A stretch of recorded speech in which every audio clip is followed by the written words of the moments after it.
It's a great honor for me to speak behalf of you. Since the situation started, the emergency situation started, we are here in Yerucham and trying to supply services and to give the best tools and options for 600 people who leave their houses right after this horrible Shabbat. Most of them are coming from Sderot, part of them are coming from Sdot Negev, which is a regional council, Netivot, Ofakim, and Eshkol. I must say that for us, it's a huge mission that they will feel home.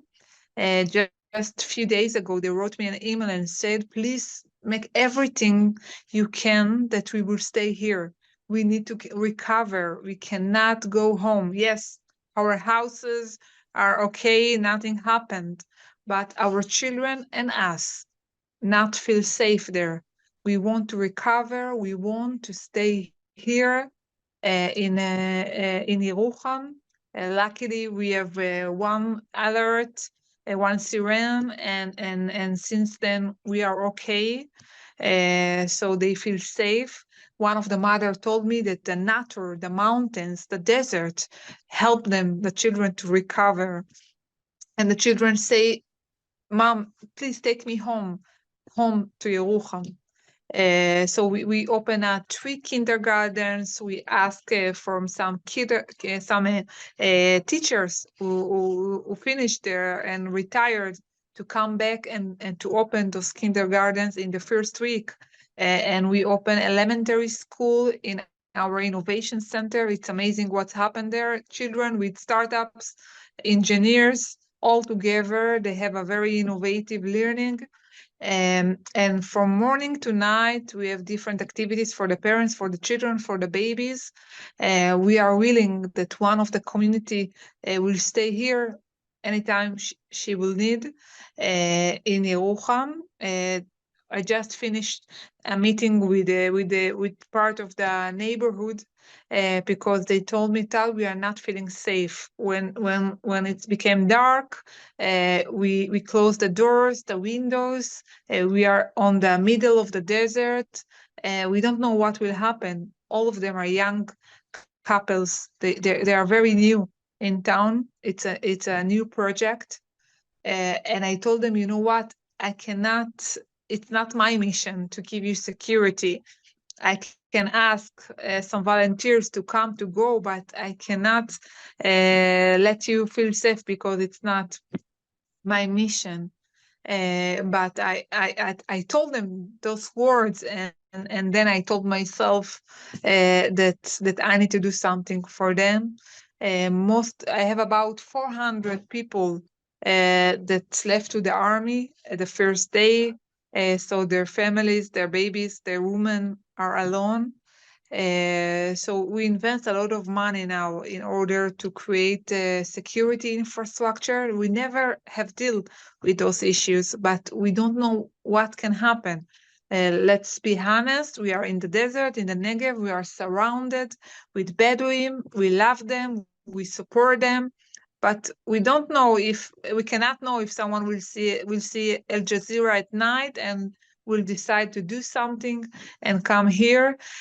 So I don't know what is going to be. And as a mayor, I must do everything I can that my people will feel safe. Personally, I can tell you that in this Shabbat, I supposed to be in Prigan. Prigan is 5 kilometers from Gaza. This is the place where my husband family is living. And God saved me, and I didn't went finally to do the holiday there. And in the morning, when my cousin is coming to my house and wake me up and say, something is happening in Beersheba, go to the shelter, let's see what's happening. We are religious, so we didn't know anything.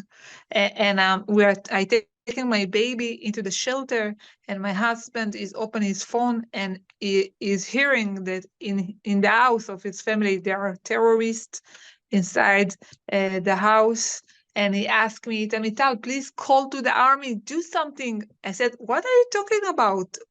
Which terrorists are in your village? I refused to believe. And I went out to open all the shelter in town. So it was not easy day for me, but thanks God we are safe. We are okay. My baby is okay. And I'm trying, to do my best for those family who left their houses and came here.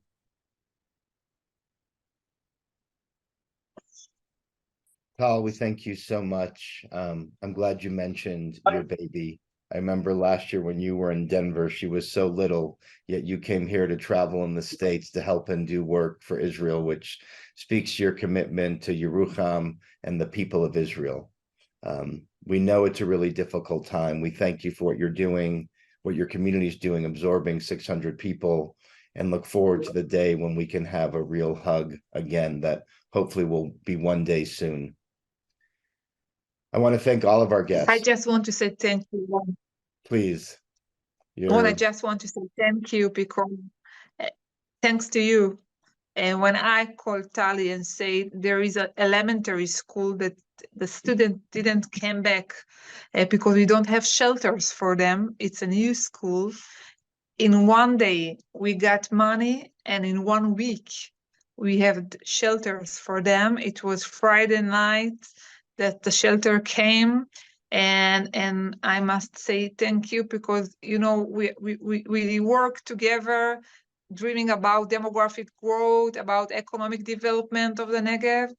And nowadays, in this emergency situation, you were the first one to give us help. So just to say thank you for that.